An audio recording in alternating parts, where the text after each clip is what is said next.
नमस्कार मंडळी, कसे आहात तुम्ही सर्व? मी कांचन राठोड तुमचं स्वागत करते माझ्या YouTube चॅनलवर। तर आज आपण मराठवाड्यातील प्रसिद्ध असं रेसिपी पाहणार आहोत। तर आज आपण आपल्या किचन कट्टामध्ये पाटवड्यांचा रस्सा करणार आहोत।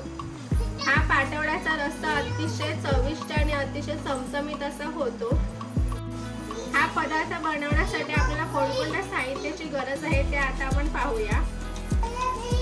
सर्वात आधी 1 वाटी बेसन घेतलेला आहे, त्यानंतर अर्धा वाटी घेतलेला आहे तेल, त्यानंतर पाव चमचा राई, 4-5 लसणाच्या पाकळ्या आणि 1 तुकडा अद्रक,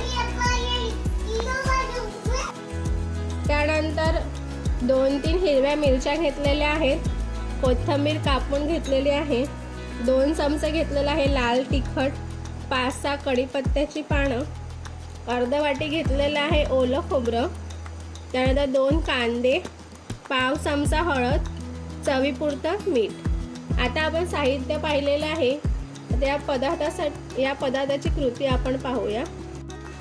सर्वात आधी आपल्याला या रस्स्याचं वाटण करून घ्यायचं आहे। त्यासाठी मी कढई तापत ठेवली आहे। यामध्ये आता आपण घालूया तेल।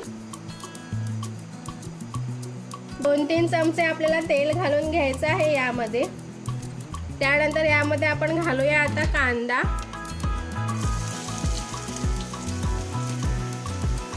कांद्याला एकदम व्यवस्थितपणे आपल्याला फ्राय करून घ्यायचा आहे। त्याचा रंग चेंज होईपर्यंत, गोल्डन कलरचा होईपर्यंत त्याला फ्राय करून घ्यायचा आहे। आता आपण यात घालूया खोबरं, हे सुद्धा आपल्याला व्यवस्थित एकदम छान फ्राय करून घ्यायचं आहे। आता आपण यात अद्रक, लसूण आणि या मिरच्या ज्या घेतल्या आहेत त्या घालूया आणि 1 मिनिट फ्राय करून घेऊया। अशा पद्धतीने बघा, आता हा आपला मसाला फ्राय झालेला आहे। याला आता आपण गॅस बंद करून काढून घेऊया। आता याला यात काढून घेऊया। हे थंड होऊ दिल्यावर आपल्याला याला वाटून घ्यायचं आहे। आता हे याच्यात काढून घेऊन याला वाटून घेऊया।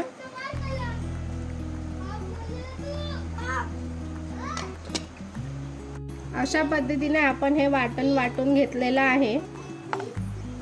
आता आपण वाटून घेतलेलं आहे। त्यानंतर आपल्याला आता साधं बेसन बनवून घ्यायचं आहे। त्यासाठी आपण आता कृती बघूया। कढई मी तापायला ठेवली आहे। त्याच कढईमध्ये आपण थोडं तेल घालून त्यामध्ये घालूया राई। आता यात घालूया राई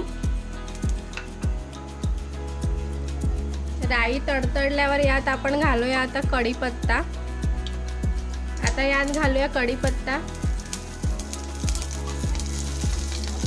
त्यानंतर घालूया लसूण, 2-3 पाकळ्या लसूण ठेचून घेतलेला आहे, तो लसूण यात घालूया। आता यामध्ये घालूया हळद आणि चवीपुरते मीठ।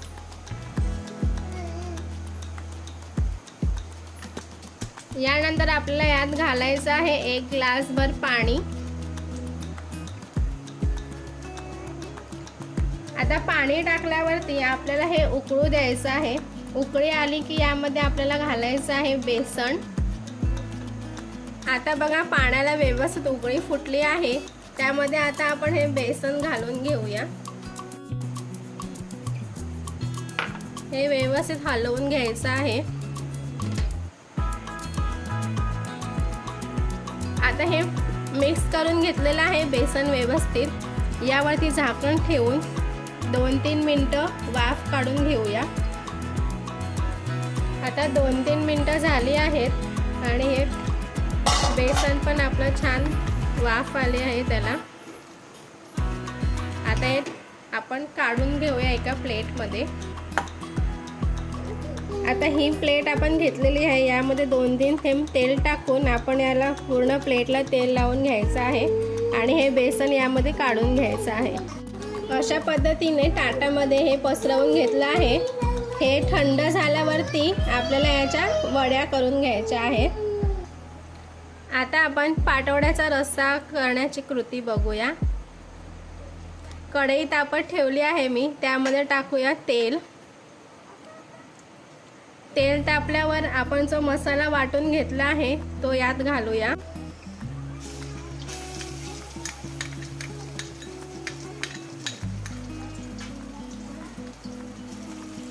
हे तेलामध्ये व्यवस्थित फ्राय करून घेऊया मसाला।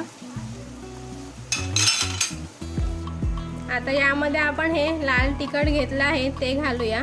2 चमचे लाल तिखट घेतलं आहे। त्यानंतर हळद पाव चमचा हळद घालूया। चवीपुरते मीठ, परत फ्राय करूया। आता हे व्यवस्थित छानपणे फ्राय झालेला आहे आपला मसाला। त्यामध्ये आपल्याला आता ही भाजी किती पातळ हवी आहे त्यानुसार पाणी घालून घ्यायचं आहे। मी यामध्ये 2 ग्लास पाणी घालणार आहे। तुम्हाला जेवढं हवं आहे पातळ भाजी तेवढे तुम्ही पाणी घालू शकता। आता मी 2 ग्लास पाणी घालून घेतलं आहे। यानंतर आपल्याला याला उकळी काढायची आहे। हे उकळल्यावरती आपल्याला यामध्ये वड्या कापून टाकायच्या आहेत। आता याला छान उकळी येऊ देऊया। आता पाहू शकता या रस्स्याला व्यवस्थित उकळी आलेली आहे। आता या ज्या वड्या आपण कट करून घेतलेल्या आहेत, या ज्या बेसनाच्या वड्या आपण कट करून घेतल्या आहेत त्या आता आपण यात घालून घेऊया। या व्यवस्थित अशा कट करून घेतलेल्या आहेत मी, पाहू शकता। या आपल्याला या कालवणामध्ये आता टाकायच्या आहे।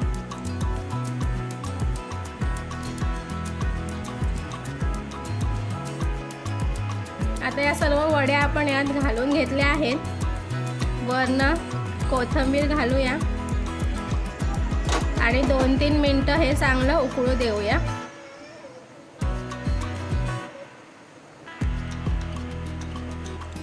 आता बघा याला छान उकळी आलेली आहे।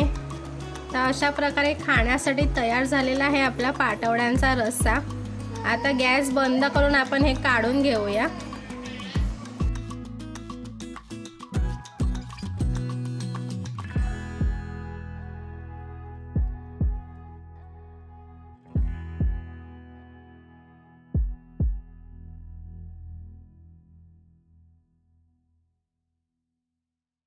अशा प्रकारे तयार झालेला आहे आपला पाटवड्यांचा रस्सा। तो पदार्थाला तुमच्या इथे काय म्हणतात ते नक्की कमेंटमध्ये सांगा। हा पदार्थ तुम्ही भाकरीसोबत, चपातीसोबत, भातासोबत कशासोबतही खाऊ शकता। अतिशय चविष्ट लागतो। नक्की ट्राय करा घरी। आजची रेसिपी तुम्हाला कशी वाटली कमेंटमध्ये नक्की सांगा। व्हिडिओ आवडला असेल तर नक्की लाईक